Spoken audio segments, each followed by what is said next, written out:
Je vais vous donner un exemple de cyclage de batterie en prenant un exemple fictif. Imaginons que je prends 4 de ces cellules lithium-ion que j'assemble pour faire une batterie en série, ce qui me donnera une tension de fonctionnement de 14,8 volts. Imaginons, ce n'est pas le cas, mais imaginons que cette petite cellule, en fait elle serait beaucoup plus grosse, fait 10 ampères-heure. 10 ampères-heure, c'est quoi? Pour ceux qui ne sont pas très techniciens ou au fait des caractéristiques des batteries, les volts, les ampères-heure, les watts-heure, etc. Ce qui compte, c'est juste le chiffre. Mais 10 ampères-heure, ça veut dire que je peux avoir 10 ampères pendant une heure, avec une batterie qui ferait 10 ampères-heure.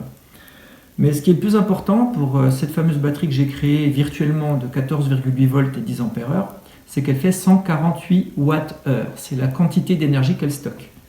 Là, j'ai 80 watts-heure. Moi, je vous demande d'imaginer une batterie virtuelle composée de 4 de ces petites cellules qui ferait 148 watts-heure. Si je décharge cette batterie à 80% de profondeur de décharge, ça correspond à 120 watts-heure. C'est assez facile à calculer. Vous faites 80% des 148 watts-heure, qui est la capacité totale de la batterie, et vous obtenez 120 watts-heure. Si je décharge... Concrètement, par exemple, si vous êtes sur votre téléphone portable, vous voyez que sur votre téléphone portable, il affiche qu'il lui reste plus que 20% de charge. Je te remercie, on ne peut pas faire plus explicite. Voilà. C'est exactement ça. Donc, la profondeur des charges, c'est 80%. Il ne vous reste plus que 20% de capacité de votre batterie. Ça correspond, par rapport à ma batterie virtuelle, à 120 watts-heure. On sait que cette batterie va pouvoir être rechargée dans ces conditions-là et déchargée 500 fois. Et si on fait une simple multiplication, 500 fois les 120 watts-heure qu'on a récupérés, ça nous permettra de récupérer 60 000 watts-heure d'énergie qui auront été utilisés pendant la durée de vie de cette batterie. Alors elle ne sera pas fichue à la fin, il y en aura encore un peu utilisable, mais voilà, on va simplifier, on va dire, sur la durée de vie prévue par le constructeur, 500 recharges sont possibles, c'est ce qu'il nous annonce, et ça fera 60 000 watts-heure d'utilisés. Ça, c'est une manière de parler de l'énergie stockée dans une batterie qui est rarement évoquée, et moi je trouve ça très dommage. Pourquoi ? Parce que cette même batterie virtuelle de 148 watts-heure, si je la décharge qu'à 50%, et que donc, pour reprendre ton analogie du téléphone, l'indicateur de capacité restante m'indique 50%, donc je l'ai déchargé qu'à moitié. Le constructeur me dit que je vais pouvoir la recharger 1500 fois. Et du coup, si on refait le calcul, 1500 fois multiplié par les 74 watts-heure que j'ai utilisés, ça nous fait 110 000 watts-heure utilisés sur la durée de vie de cette batterie. Ce qui est presque le double de la décharge à 80%. Donc on voit que pour 30%, 30 petits pourcents de profondeur de décharge économisée, ou pas utilisé, vous pouvez dire ça dans les deux sens, on a presque doublé le nombre de watts-heure récupérés sur toute la durée de vie de la batterie. Et ça, quand vous mettez en face le coût d'achat de la batterie, c'est très très très important. Et pourquoi je trouve dommage qu'on ne calcule pas ça plus souvent de cette manière et qu'on ne le présente pas? C'est parce que moi je viens du véhicule électrique, et en véhicule électrique, la première chose qu'on calcule, c'est le prix de revient kilométrique. Et le coût de la batterie, ça représente l'immense majorité, le coût d'achat d'une batterie quand on conçoit un véhicule électrique, ce qui a été mon cas pour quelques véhicules électriques, notamment de compétition. Quand on conçoit un véhicule, le coût d'achat, si on ne le transpose pas avec ce que ça va nous permettre d'obtenir comme énergie stockée, ça peut varier du simple au quintuple, voire pire. Donc voilà, je tenais juste à présenter ça. C'est relativement technique, c'est peut-être nouveau pour beaucoup, c'est sûrement pour plein de personnes aussi déjà connues. Mais pour moi, c'est vraiment le point essentiel dans un choix de batterie. C'est bien savoir comment l'utiliser pour maximiser le retour sur investissement. Indépendamment du choix, effectivement, ce que tu viens de dire, c'est un immense tuyau à utiliser pour l'usage. C'est-à-dire que si on veut que la batterie dure plus longtemps, si on n'attend pas qu'elle aille au-delà de 50% et que quand elle est à 50%, on la met à recharger, ça se passera mieux que si on attend qu'elle descende à 20%. C'est exactement ça. Et si on descend à 0%, alors là, c'est catastrophique parce que là, la décharge est totale et la durée de vie de la batterie va être va être fortement impactée. C'est-à-dire qu'en fait, ça, c'est ce qu'on appelle la durée de vie en cyclage. Et s'il fallait résumer, parce que le but, c'est quand même d'avoir une manière de retenir la chose de manière un peu moins technique que ce que j'ai dit.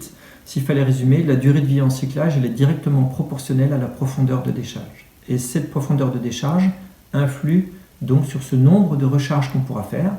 Et je vous ai démontré par les chiffres donnés par les constructeurs qu'en fait, moins on décharge profondément une batterie, plus on aura de nombre de cycles, et surtout, et c'est ça qui est bien à garder en tête, plus on pourra récupérer d'énergie stockée sur le long terme. Parce qu'effectivement, sur le moment, on a 50% seulement de la batterie qui est utilisée, donc la moitié de capacité récupérée, mais sur le long terme, le nombre de recharges que ça nous permet de gagner fait que les watts-heures sur toute la durée de vie de la batterie qui auront été utilisés pourront être beaucoup plus grands.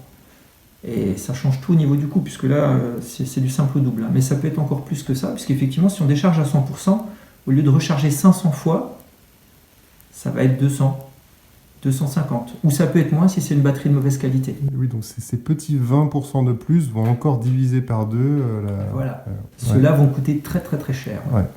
Il faut savoir que toutes les batteries, quand on est dans les extrêmes, déchargées au maximum, chargées au maximum, l'interne des batteries s'abîme, s'oxyde, s'endommage, il y a des processus chimiques qui s'engagent.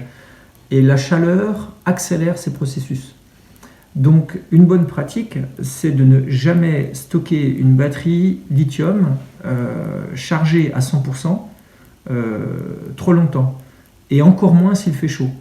Donc typiquement, vous voulez maximiser la durée de vie de vos batteries lithium, et ben, ne les chargez jamais au-delà de 80%. Alors évidemment, si vous avez besoin de toute la capacité de votre batterie, il va falloir la charger à 100%. Mais si vous n'en avez pas besoin, vous pouvez vous permettre de faire ce qu'on appelle du biberonnage, c'est-à-dire de ne jamais charger à 100, mais vous arrêtez à 80%. Vous allez gagner énormément en cyclage, en nombre de recharges possibles. Et si vous ne déchargez jamais en dessous de 20-30%, donc dans l'idéal, voilà la plage, vous restez entre 30% de profondeur de décharge et 80% de maximum de charge, vous allez avoir une durée de vie batterie qui va augmenter de manière vraiment significative. Tout à l'heure, j'ai parlé des cycles, c'est aussi significatif que ça. Vous allez encore récupérer des cycles et un peu de durée de vie calendaire parce que la batterie va être moins sollicitée en fait. Donc, dit autrement, on a vu tout à l'heure qu'il ne fallait pas trop les décharger, mais l'inverse est également vrai, il ne faut pas non plus trop les charger. Voilà. C'est-à-dire que je vous ai parlé des fameux 7%. Si on charge cette batterie à 4,1 volts, on va perdre 7% de capacité, mais on va encore augmenter le nombre de cycles qu'elle pourra donner. Et donc, si on accepte de perdre aussi 7% de capacité parce qu'on n'a pas besoin de l'autonomie maximale, parce qu'on est capable de brancher régulièrement ou pour une utilisation rechargée par du solaire, parce que le solaire va recharger régulièrement, si vous coupez la charge à 4,1 volts, à 81, enfin, ça correspond à 93% de charge en fait au lieu de 100, vous allez maximiser la durée de vie en cyclage de ces cellules. Et donc c'est une bonne pratique et aussi une manière de récupérer au niveau du coût ce qui est finalement la meilleure des bonnes pratiques puisqu'on maximise l'usage de cette batterie. Et les amis, c'est valable pas uniquement dans les batteries dont vous auriez un usage domestique à votre maison, hein. C'est valable pour la batterie de votre Walkman, on dit plus Walkman, ça c'était il y a longtemps. De votre téléphone portable. Toutes les batteries lithium. Absolument toutes les batteries lithium, ce sont des principes qui vont être valables. Il Voilà. ne faut pas les charger si possible au-delà de 80%. Il faut éviter de les décharger trop. C'est-à-dire la meilleure habitude, moi je peux vous parler de ce que je fais avec mon téléphone portable tout simplement, qui contient une batterie lithium-ion polymère, électrolyte polymère de ce type-là, sauf qu'elle est beaucoup plus petite. C'est-à-dire que je branche quand mon téléphone est autour de 30%. Au bout d'une demi-heure, je vais regarder où il en est. S'il est à 60 ou 70%, je débranche et ça me va. On appelle ça le biberonnage en fait. Je ne sais pas, peut-être certains spectateurs se rappelleront des batteries nickel-cadmium où on disait qu'il y avait le fameux effet mémoire. Il fallait absolument décharger à fond la batterie et le recharger à fond pour avoir le maximum. Alors ce n'était pas tout à fait vrai déjà puisque l'effet mémoire, c'était un peu une bêtise, une rumeur qui était lancée comme ça puisque c'était dans des conditions très très particulières que se développait un effet mémoire. Pour une petite histoire, en fait, c'était sur les systèmes satellites qui avaient toujours très exactement à la minute près la même décharge et la même recharge avec les panneaux solaires entre la phase soleil et la phase hors soleil. Et ça finit par créer un effet mémoire. Mais cet effet mémoire, dans l'usage absolu courant domestique, n'existait pas, puisqu'on ne décharge jamais exactement pareil, on ne charge jamais exactement pareil. Donc cette époque-là, elle est révolue. Maintenant, ce qui est intéressant, c'est pas de décharger à fond et de charger à fond. Au contraire, c'est de biberonner. Donc si vous n'avez pas besoin de l'autonomie maximum, vous ne laissez pas charger jusqu'à 100%, vous arrêtez avant.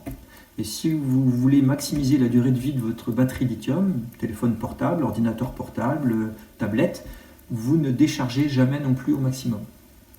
C'est la meilleure manière de garantir les bonnes performances de la batterie pendant très très longtemps.